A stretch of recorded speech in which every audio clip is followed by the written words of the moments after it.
हम अपना हमारा दहशतगर्दी का कानून जो है ना, उसको आप कमजोर कर रहे हैं। अगर हर शहरी पे अगर कोई पुलिस से किसी की आर्ग्यूमेंट हो जाए, कोई इस किस्म का इंसिडेंट हो, आप उस पर दहशतगर्दी का इल्जाम लगा दें, तो जो असल दहशतगर्द हैं आप उनको इक्वेट करें आम शहरियों के साथ। तो आप अपने कवानीन में बार बार ये कहती हूँ, अपने कवानीन खुदा के वास्ते वायलेट ना करें, उनको वीकन ना करें। पहले जो हुआ था वायलेंस, उससे हादी को ज्यादा इन्होंने सुना वायलेंस किया, उस पर एक टांग पे कफ। बट जेल में जब से हैं तो कोई वायलेंस नहीं हो रहा, सिर्फ सॉलिटरी में है, जो मुझे जरा अफसोस होता है। क्योंकि आपको पता है नेल्सन मंडेला रूल्स जो यूएन के हैं प्रिजनर्स के, उसमें अगर 15 दिन लगातार उससे एक दिन भी ज्यादा आप सॉलिटरी में रखें, ये जुर्म है, ये क्राइम है। और पाकिस्तान ने वो एक्सेप्ट किए हुए हैं, और आईसीसीपीआर में भी नेल्सन मंडेला रूल्स वगैरह आते हैं। तो इस वास्ते हर जगह जब हम अपने खुद ही जो हमारी बैनुल अक़वामी कमिटमेंट्स हैं उनको वायलेट करें, तो हम अपने मुल्क को नुकसान पहुंचा रहे हैं। देखिए, हम उम्मीद रखते हैं कि हाई कोर्ट एक प्रॉपर क्या ड्यू प्रोसेस और कानून के मुताबिक चलेगा, हमें उम्मीद है।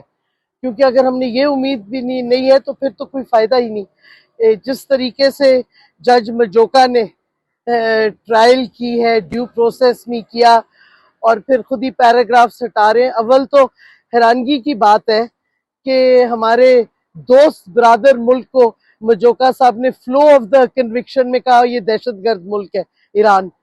इतने तो आप देखें जिस तरीके से लिखा गया, फिर जिस तरीके से पूरा पैराग्राफ उड़ाया गया। एक तो ये, दूसरा आपको पता है ट्रांसफर एप्लीकेशन पेंडिंग थी, फिर भी उसने जजमेंट फाइनल दे दी। तो पूरी ट्रायल जिस तरीके से हुई है, क्रॉस नहीं करने दिया, जबरदस्ती स्टेट काउंसिल बीच में इम्पोज किया, एक तमाशा ही था। और सख्त जुल्मों पे 17 साल आप सेंटेंसिंग करें, जबकि मर्डर में भी 14 साल होते हैं। तो अब सवाल तो बहुत से उठे हैं, बेसिक ह्यूमन राइट्स का उठता है। आपने बैनुल अक़वामी कवेनेंट्स पे दस्तखत किया हुआ है, आईसीसीपीआर कन्वेंशन अगेंस्ट टॉर्चर वाला कैट। तो उसमें ये चीजें जो आप कर रहे हैं, ये पूरी आप अपनी वायलेशन कर रहे हैं।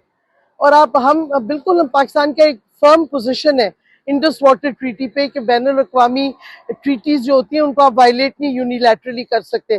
तो खुदारा आप भी ना वायलेट करें, आप अपनी पोजीशन हर जगह वीकन कर रहे हैं।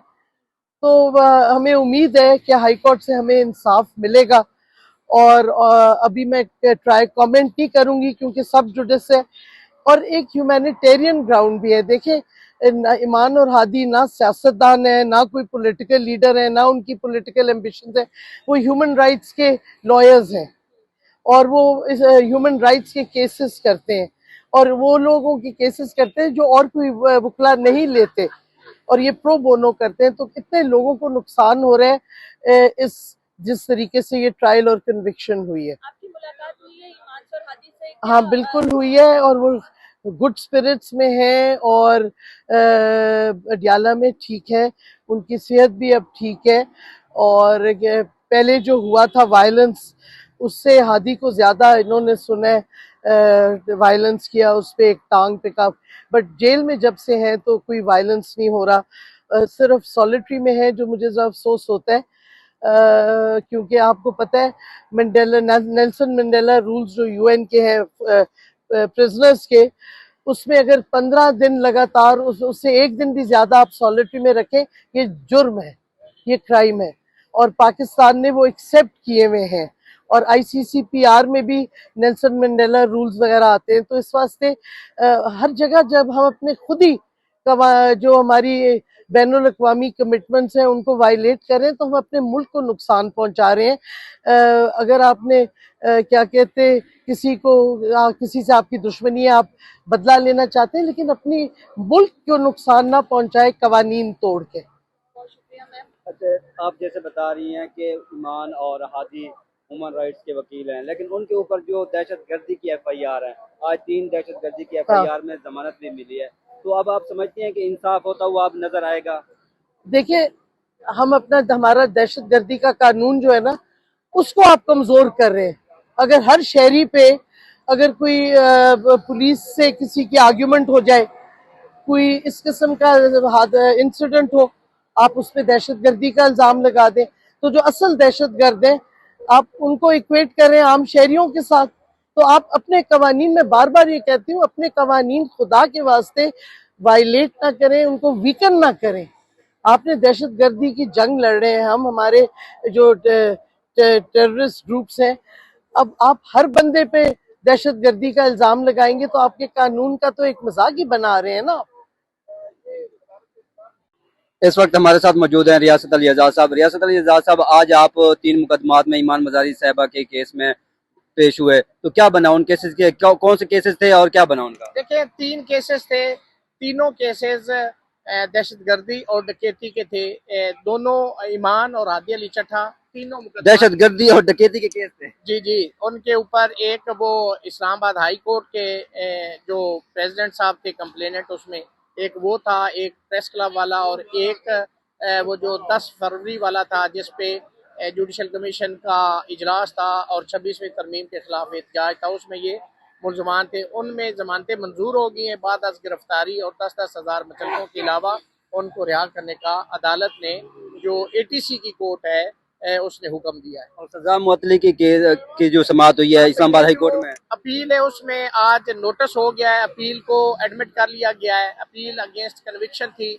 उसके अलावा जो 426 ज़ाब्ता फौजदारी की दरखास्त थी कि सजा को मुअत्तल किया जाए, उस पर भी नोटिस हो गया। और हमने डिमांड की है कि नेक्स्ट वीक में 23 या 27 तारीख, चूँकि हमें कन्वीनियंट है, तो वो डेट दे दी जाए। तो कोर्ट ने ये कहा है कि जी हम अपना रोस्टर दे के उसके मुताबिक आपको डेट दे दें। अब इंसाफ होता हुआ नजर आएगा। अब देखें, ये जजमेंट जो है वो इटसेल्फ अगर आप देखें तो that is not a speaking judgement. उसके अंदर आपने ईरान एम्बेसी का डिमाश भी देखा।